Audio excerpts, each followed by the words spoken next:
Quand on nous raconte ce qui se passait dans les générations précédentes, les gens tremblaient, pleuraient, avaient peur des Yamim Noraim. Sauf que nous, les amis, je parle peut-être que pour moi, on a énormément de mal à ressentir cette tension qui devrait exister normalement en chacun d'entre nous à l'approche des Yamim Noraim. Alors, quelle serait peut-être, on va essayer de réfléchir ensemble à savoir pourquoi cette période, qui semblerait être une période très propice à la Teshuvah, ne nous permet pas de nous mettre directement en mode, se mettre en situation de Teshuvah, de réflexion, de cheshbon nefesh, de introspection, de rétrospection sur cette année. Alors, Chazal nous enseigne que même les poissons, dans la période de Elul, tremblent à l'approche de Rosh Hashanah. Même les poissons.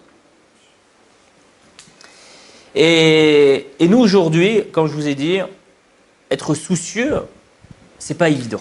C'est vraiment pas évident. Alors le Rav Yagen essaie de donner une parabole pour expliquer cette situation. En fait, c'est une anecdote qui raconte que lui a vécu. Un jour, il était dans un hôpital et il voit un jeune garçon de 8 ans en train de courir comme ça, à droite, à gauche, faire le balagan, faire plein de pagailles dans le secteur où se trouvait le Rav Yagen. Et donc, à un moment, l'infirmière, elle passe, et boum, tout se renverse, et on voit en train de manger des pop-corn, etc., faire la fête. Au bout d'un moment, le Rav Yagen, qui attendait quelqu'un, qui patientait, il ne pouvait plus, il en avait marre. Alors, bon, il voyait que comme ce jeune enfant est habillé, c'était un patient là-bas, il était à l'hôpital. Donc, c'était pour une bonne raison qu'il était là-bas. Le Rav Yagen va voir l'infirmière qui range les médicaments. Il lui dit, écoutez, madame, vous êtes sûr que cet enfant il a sa place ici? Parce que encore un petit peu, on va tous tomber malades à cause de lui. Et là, l'infirmière dit, écoutez, si vous saviez ce qu'il avait, vous n'aurez pas dit ça. Allez, regardez, vous voyez au fond du couloir là-bas, vous voyez qu'il y a un médecin, le professeur qui est en train de parler avec des parents. Allez voir. Il s'approche et il voit les parents en pleurs. Et le professeur qui leur expliquait qu'il restait 10 jours à vivre pour leur fils. Il faut savoir que maintenant, quelle est la parabole pour comprendre cette histoire-là? Je ne voulais pas vous angoisser.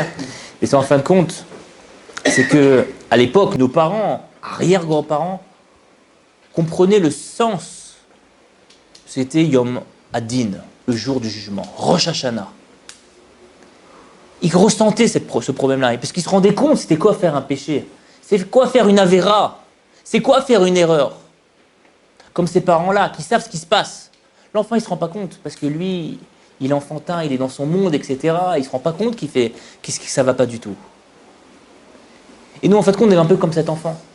On est un peu perdu, on est un peu enfantin, on est là, on croit que tout va bien. Mais on ne sait pas que dans quelques jours, maintenant, c'est Rosh Hashanah. Tout est décidé à Rosh Hashanah. À Kol, tout. Tout. La santé, la famille, les amis, la parnassa, à Kol. Tout est décidé. Le jour de Rosh Hashanah.